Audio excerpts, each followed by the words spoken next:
Енді әскер сені қалай қарсы алды? Қабылдандың, бардың, сол барған күннен бастап өзіңнің сезімдеріңді айтып берші. Медкомиссияны өткенде әскерге дайынсың деп айтқан. Сосын 15 күні бізде отправка болған. Отправканың алдында, конечно, военкоматтың өзінде суық болғандықтан адам көп болған, жататын орын да жетпеген. Орын жетпеушіліктен бізге дежурныйдың орнына жатуды сұрады да. Сонымен келісіп, дежурныйдың жататын жеріне орналастым. Сол жерде орналасқанда жамылатын еш нәрсе көрмегендіктен өз киімімде ұйықтай салдым. Таңертеңге қарай тамағымның ауыруын байқадым. Сол 15 ата-ана келген кезде мен өз тамағымның ауыруын айттым. Және кешке қарай олар маған спрей, аэрозоль әкелген. Соны мен 15-нен 17-сіне дейін Атар станциясына дейін жолда қабылдап тұрғанмын. 17-сі біздің воинский частьіме жеттік. Частьтің өзінде бізді автобуспен қарсы алып построенияға әкелді. Сапқа тұрдыңдар. Сапқа тұрғаннан кейін біз алғаш келгендердің біріншілері болдық. Бізге ең алдымен классқа кіргізіп әскери өмір туралы айтқан. Сол әскери өмір туралы айтқанда бізде әр адамның қызығушылығын сұраған. Содан кейін распределение болды.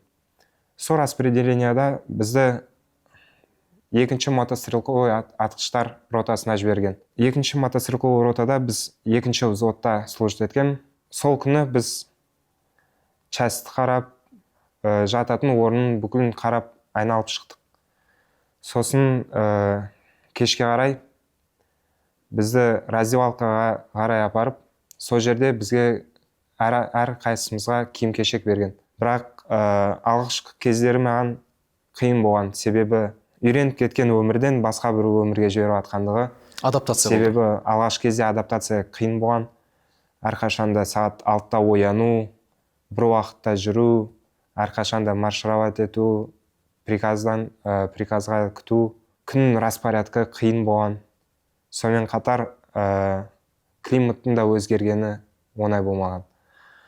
Алғашқы кездері бізге обучение болып келген, бізді бүкіл заттарға үйреткен, нені қалай істеу керек екендігін, қай кезде отбой, қай кезде тұру, қай кезде подъем, қай кезде не істеу керек екендігін бүкілін көрсеткен. Сосын біз басқа солдаттарды, жаңадан келген новобранецтерді қабылдай бастадық. Уже өздерімізді үйреткеннен кейін біз сол жаңадан келген солдаттарды үйрете бастадық.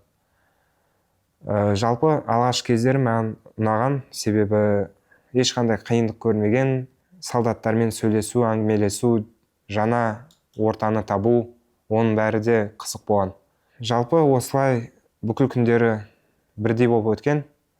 22-сі күні қателеспесем, менде аяғымда өте қатты судорога ұстаған, себебі біз өте көп жүргендіктен әрқашанда бір частьтан басқа частьқа жүру, маршировкаға үйрену, себебі жақында бізде присяга қабылдау болу керек еді. Соған біз ұзақ уақыт бойы дайындалып маршировать еткендіктен түнде менде қатты судорога ұстағандықтан мен командир взводқа келіп өз уайымымды айттым. Ол маған фельдшерге жақындап, фельдшермен сөйлес деп айтқан. Фельдшермен сөйлескенде бізді санчастьқа жіберді. Санчастьтың өзінде біз 10 минуттай уақыт өткізіп, сосын госпитальға аударды. Госпитальға жеткеннен кейін бізді бірнеше кабинетте қарап, сосын бүкіл бұның бәрі қорқынышты емес, себебі сен енді ғана осы распорядқа үйреніп атсың, сен үшін бұл тез өтеді. Қазір жақында уже сезбей қаласың осы ауруды. Сосын басында ауру кету үшін бір сиропты прописать еткен. Сол сиропты қабылдап жүргеннен кейін уже үйреніп кеттім. Сағат 5-те подъем, дайындалу. Алтысы күні бізде әскери дайындық болғандықтан біз сағат 6-дан бастап подъемға тұрдық. Біздің сержант взвода болмағандықтан бізге 4-ші взводтың Тұрлан Дастан деген сержанты команда берген. Команданы тыңдай бастап, мен алғашқы киіне бастағандықтан тез киініп дайын тұрғанмын. Сол кезде мен өз тамағымдағы құрғақтылықты сезіп, қалтамдағы жатқан спрейді қолдануды шештім. Сөзіңді бөлсем бола ма? Менің түсінігімше оқиғаның барлығы осы жерден басталған. Иә, себебі осы спрейді қолданғаннан кейін мен қалтама сала бастаған кезде, мен күтпеген кезден сержант жақындап удар жасаған. Сол ударды мен байқамағам, себебі Қай жеріңе удар жасады? оң жақтағы бауырымнан соққы берген. Жалпы оң жағымнан келгенін мен байқамағам, себебі мен сол жақтағы тұрған солдаттардың әңгімесін тыңдап қалтамды жауып тұрғанмын. Сол кезде мен өз демімді жоғалта бастадым. Тұрлан Дастан. Тұрлан Дастан, жас қаншада шамамен? Шамамен 22-23 шығар. Ол сол біздің алдымызда бітірген солдат, контрактник болып келеді ол. Сол күннен бастап менде денсаулығым әр күн сайын әлсірей бастады. Сол күні қателеспесем 1-2 сағат ішінде мұрнымнан қан аға бастаған, өте қатты бас айналуы пайда болды, және сонымен бірге тошнотный рефлекс пайда болған. 1-2 күн бойы тамақты жей алмай қиналып жүрген, бірақ мен осының бәрін соққының кесері деп ойламағам. Себебі біреуге айтқым келмегенде осы соққы туралы Ешкім білмеді. Сарбаздардың өзі білмеді. Жоқ, сарбаздардың өзі білген, себебі көрген оның бәрін. Бірақ мен осы туралы әңгімені қаламағам. Ашып айтқан жоқсың? Иә, ашып ешкімге айтқан жоқпын. Осының бәрін өзімде ұстап, ары қарай жүре бергем. Бірақ 8-і күні бас айналым өте қатты болған. Тұра бастап, мен өзім әлсіздігімді сезіп, сол 8-і күні бізде баня болу керек еді. Менің ойымша салқын суға түсіп, банядан шыққанда кішкене жағдайым жақсарады деп ойладым. Енді баня деп айтпайық оны. Айта бер. Душевой кабина дейік. Әшін комнатаның үстінде душ және кабинкалар тұр. Шайынғаннан кейін шығып, киімімізді ауыстырып, построенияға шықтық. Построениядан кейін уже частьқа қарай қайтқанбыз. Баня мен частьтің ара қашықтығы үлкен болғандықтан, жалпы жолдың өзі де ұзақ болған. Өзім жағдайым әлсіз болғандықтан, жанымда тұрған солдатқа мен өзімді өте жаман сезіп тұрмын, басым айналып жатыр деп ескертіп қойғам. Частьқа жеткеннен кейін ең алғашқы ісім ол дәретханаға қарай мен жүгірдім. Себебі жағдайым қатты нашар болған. Оның алдында мен бір сарбазды ескерттім. Егер мені іздей бастаса, мен әжетханада боламын деп. Бір 10 минутта әжетханада отырғанда аяқта тұра алмадым, себебі басым айналған. Сол унитазға қарай отырып құса бастадым. Сол ұзақ уақыт бойы құстым. Сол бір 10 минуттан кейін сол сарбаз кіріп жағдайымды сұраса, мен сол жерде отырым, соның бүкілін көріп, көмек шақыруға кетті. Көмек шақырғаннан кейін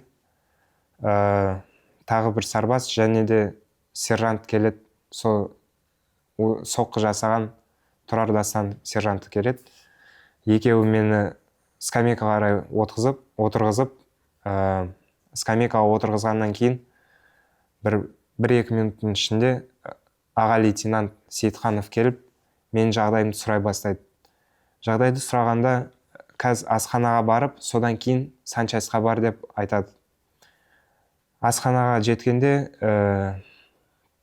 жағдайым өзгермеген, дәл солай өзімді әлсіз сезім, тамаққа ешқандай аппетитім болмаған. Сол кезде қайттан құса бастадым. Далаға қарай шығып, ағаштың жанында құсқанда, оны басқа да лейтенанттар байқап, мені өзіне қарай шақырып, частьтің алдындағы курилкаға отырғызды. Сол жерде Қарым-қатынас қалай болды сол кезде олардың? Саған бір жанашырлықпен қарады ма, әлде қалай болды жалпы қарым-қатынас? жалпы не болатыр, өзіңді қалай сезініп жатсың? Дәл қазір өз сот лейтенантымен бірге санчастқа бар деп айтқан. Менен хал жағдайымды еш нәрсені сұраған жоқ көбінесе. Немқұрайлы қарады ғой. Иә, әшін барып емден дегендей болады да. Сосын лейтенантымызбен бірге санчастқа бардық. Санчаста температурамды өлшегенде температурам 39 градус болған. 39 градус. 39 градус болған. 39-да 9 деді ғой, или 4 па? 39-да 39-да 9. 39-дан жоғары. 39 пен 40 градустың арасында болған. Сол кезде дәл қазір жедел госпитальға барыңдар деген, себебі осы жерде сізге көмектесе алмаймыз деген. Машинаға отырып бізді жылдам госпитальге жеткізгенде, сол жерде біз дәрігерді іздеп бір 20 минуттай айналасында жүргенбіз. Сосын бір кезде госпитальдің артық жағында біз врачты тапқаннан кейін, врач бізге басқа күні келіңіз деп айтқан. Бірақ лейтенант кетейін деп айтқан кезде мен лейтенантқа өзімнің жаман сезімімді айтқам, уже шыдай алмаймын деп, қазір жағдайым одан да жаман болатқанын түсіндіріп айтқаннан кейін қабылдай бастаған. Сол кезден бері менің есімде еш нәрсе жоқ. Одан кейін уже комадан Одан кейін не болған есінде жоқ, жоқ, госпитальде еш нәрсе болған есімде жоқ. Қалай госпитальға кіргені есінде, ары қарай ештеңе есінде жоқ. Әлгі сені ұрған сержанттың бір жаман көзқарасын байқадың ба? Сол сені ұрғанға дейін бір түрлі көзқарасымен қарап, Оның алдында саған тиіскісі келіп бір болады ғой? Қысымдар болды ма басында? Оның алдында біз осы сержантпен қарым-қатынаста болмағанбыз. Себебі әр взводтың өз сержанты бар. Біздің сержантымыз әрқашанда жанымызда болған. Сол себепті осы сержант бізбен бірге ешқашан қарым-қатынаста болмаған. Бірақ сол 6 күні біздің жанымызда болып қалған. Сонымен қатынасты осылай болды. Сол кезде соққы жасады саған. Иә.